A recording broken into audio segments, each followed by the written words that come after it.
Good morning বন্ধুরা, কেমন আছেন সবাই? আশা করছি ভালো আছেন, সুস্থ আছেন। আমিও ভালো আছি, সুস্থ আছি। অনেক দিন পর একটি ভিডিও নিয়ে আসলাম।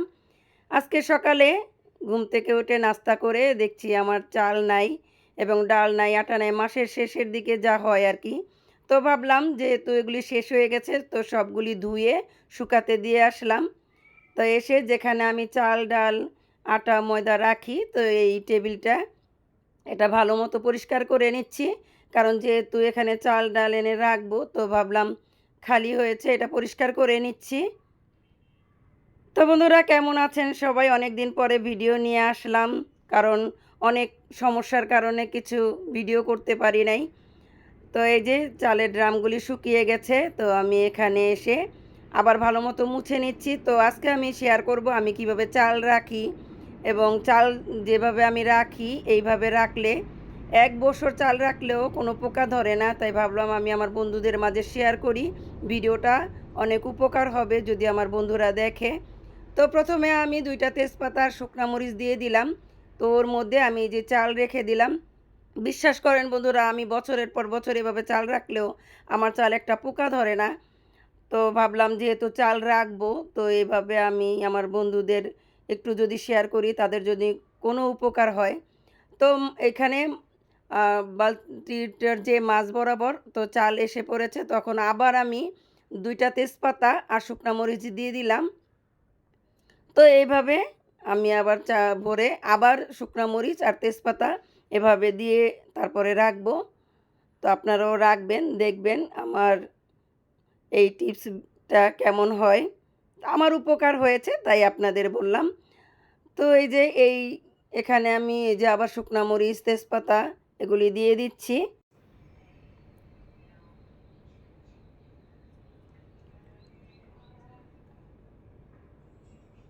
তো এই যে 2টা বালতির মধ্যে আমি চাল ভরে নিয়েছি। তো দেখতেও কত সুন্দর লাগছে। তো এভাবে আমি সবসময় চাল রাখি।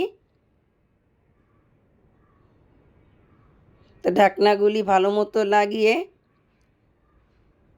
তারপরে আমি উপরে কিছু কাপড় দিয়ে রাখবো যাতে ময়লা কম পড়ে। কারণ প্রচুর ধুলা আশেপাশে থেকে বা বাতাসে অনেক ধুলা আসে। তো চালের ড্রামের উপরে কিছু কাপড় দিয়ে রাখলে ধুলা কম পড়ে। তো এখন আসলাম ওই যে তেজপাতা আর শুকনা মরিচ এগুলি আমি এখন রেখে দিব।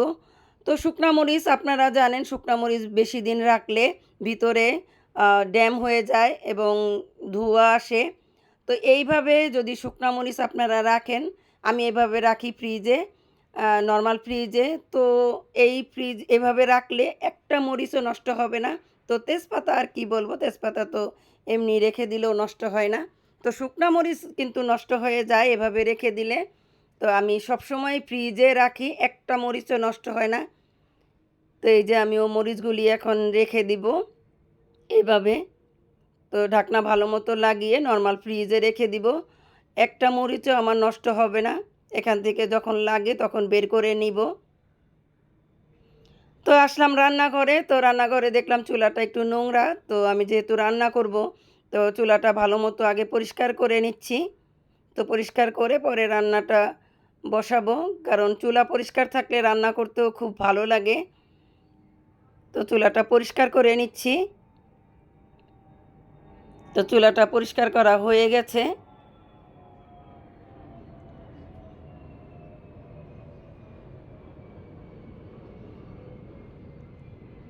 তো এখন ভালো মতো হাত ধুয়ে এই যে ভাত বসিয়ে দিলাম।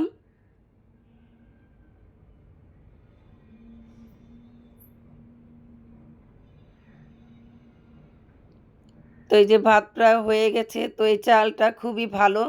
ভাতগুলি অনেক সুন্দর হয়েছে। দেখে খুব ভালো লাগছে।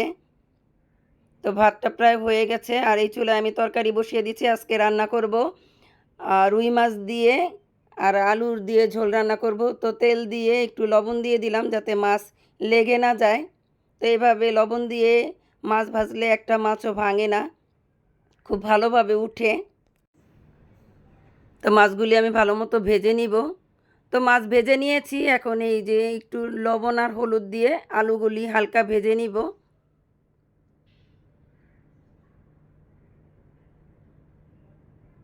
তো আলুগুলি ভাজা হয়ে গেছে, এগুলি আমি এখন তুলে নিব।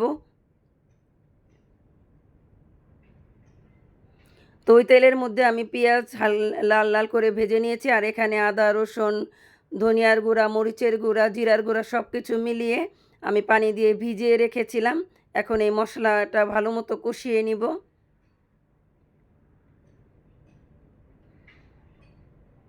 তো মশলা কষানো হয়ে গেছে, আলুগুলি আবার এই মশলার মধ্যে ভালো মতো কষিয়ে নিব।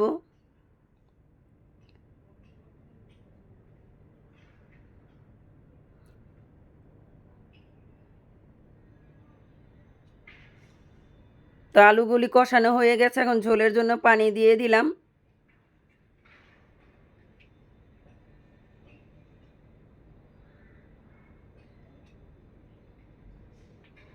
তো এই তো তরকারিটা আমার প্রায় হয়ে গেছে। তো ধনিয়া পাতা নাই, আমি ভাজা জিরার গুঁড়া দিয়ে দিচ্ছি।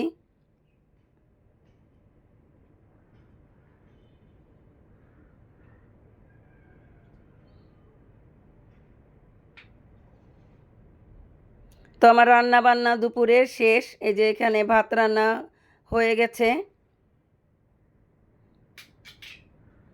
আর এখানে এই যে রুই মাছের আলু দিয়ে ঝোল।